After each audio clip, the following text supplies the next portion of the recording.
আমার কথা শোনার জন্য আবারও আপনাদের ধন্যবাদ। একটা মুক্তিযুদ্ধ একটা বিশাল ব্যাপার একটা দেশের জন্য, কারণ এই মুক্তিযুদ্ধ করেই একটা দেশ স্বাধীন করতে হয়। সেই স্বাধীন দেশের নাম আজকে বাংলাদেশ। যারা মুক্তিযুদ্ধ করে এই দেশটাকে স্বাধীন করেছে, সেই সব মহান বীরশ্রেষ্ঠ ব্যক্তিদের গলায় আজকে জুতার মালা। এ কি সহ্য করার মতো? এ কি কল্পনা করার মতো? তেমনই ঘটনা ঘটেছে 14 গ্রামে। আব্দুল হাই কানু নামে এক মুক্তিযোদ্ধার গলায় এইভাবে কিছু উচ্ছৃঙ্খল যুবক, যারা এই মুক্তিযোদ্ধার গায়ে হাত দিয়েছেন, গলায় জুতার মালা দিয়েছেন। কারা এরা? কে এই ব্যক্তিরা?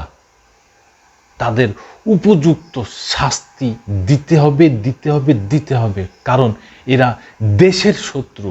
এরা বাংলাদেশের ভালো চায় না, বাংলাদেশের জনগণের ভালো চায় না। এই দেশটাকে তারা উচ্ছৃঙ্খল করতে চায়।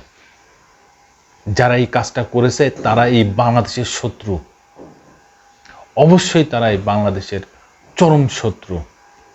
একটা মুক্তিযোদ্ধা গায়ে কেউ হাত দিতে পারে না, তাকে জুতোর মালা তো অনেক বড় ব্যাপার। এই আব্দুল হাই কানুকে তারা গায়ে হাত দিয়েছেন, মারধরও করছেন। এটার ব্যাপারে সরকারকে কঠিন পদক্ষেপ নিতে হবে। শোনেন, আওয়ামী লীগ দীর্ঘ টানা বছর দেশ শাসন করেছে। তার শাসন আপনাদের ভালো নাও লাগতে পারে, আমার ভালো নাও লাগতে পারে, সেটা আলাদা প্রসঙ্গ। বিএনপি অনেক বছর দেশ শাসন করেছে, তাদের শাসন আমাদের ভালো নাও লাগতে পারে, আপনাদেরও ভালো নাও লাগতে পারে। জাতীয় পার্টি টানা অনেক বছর দেশ শাসন করেছে, আপনাদের ভালো নাও লাগতে পারে, আমারও ভালো নাও লাগতে পারে। কিন্তু দেশের স্বার্থে, মহান মুক্তিযুদ্ধের স্বার্থে সবাই তো আমরা এক ছিলাম 1971 সালে। সেই যারা যুদ্ধ করে এই দেশ স্বাধীন করে নিয়ে আসছে, এই স্বাধীন সার্বভৌমত্বের উপরে আমরা দাঁড়িয়ে আছি, আজকে তাদের মারধর করা হচ্ছে, তাদের গলায় জুতোর মালা পরানো হচ্ছে। এই কি চেয়েছিলাম আমরা? এই বাংলাদেশ। আজকে যারা উপদেষ্টা মণ্ডলী আছেন, অন্তর্বর্তীকালীন সরকারে যারা আছেন, তারা আন্দোলন করে গণ অভ্যুত্থান করে এক ফ্যাসিবাদ সরকারকে হটিয়েছেন। কিন্তু আপনারা কি দেখতেছেন না?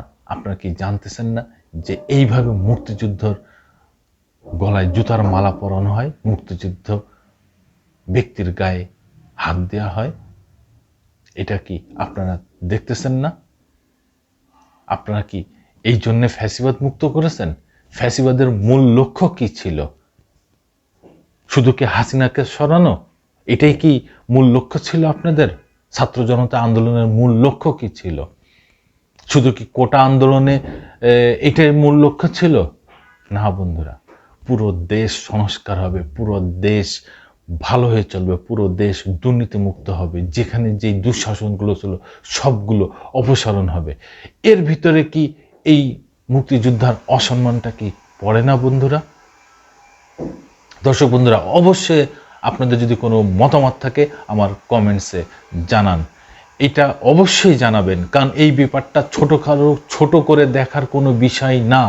কারণ একজন মুক্তিযোদ্ধার গায়ে হাত দেওয়া মানে বাংলাদেশের গায়ে হাত দেওয়া, সমস্ত মুক্তিযোদ্ধাদের গায়ে হাত দেওয়া। এটা কোনো অবস্থায় সহ্য করার মতো না। আমার গায়ে যেরকম লেগেছে, আমি আশা করি সরকারে যারা আছেন তাদের গায়েও ঠিক একইভাবে লাগা উচিত।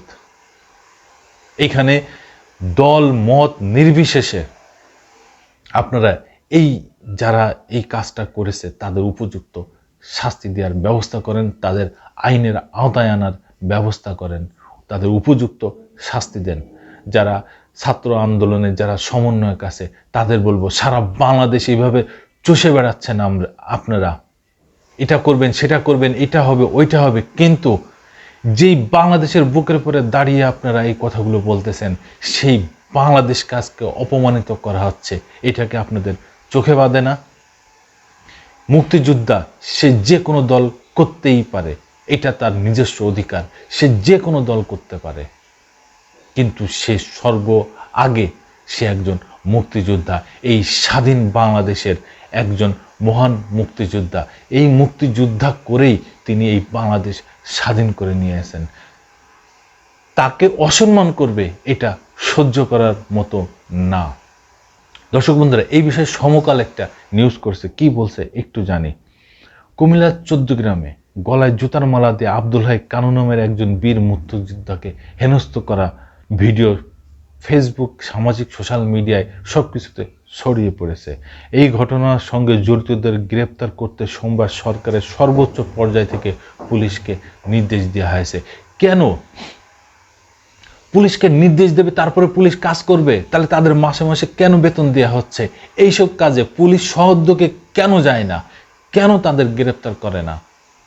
সরকারের উচ্চ পর্যায়ে প্রধান উপদেষ্টা ফোন করবে, তারপরে ওনার রয়েস হয়ে যাবে, তারপরে যে গ্রেপ্তার করবে? কেন রে ভাই? এইসব বিষয়ে দেশের স্বার্থে কেন তারা আগে যায় না?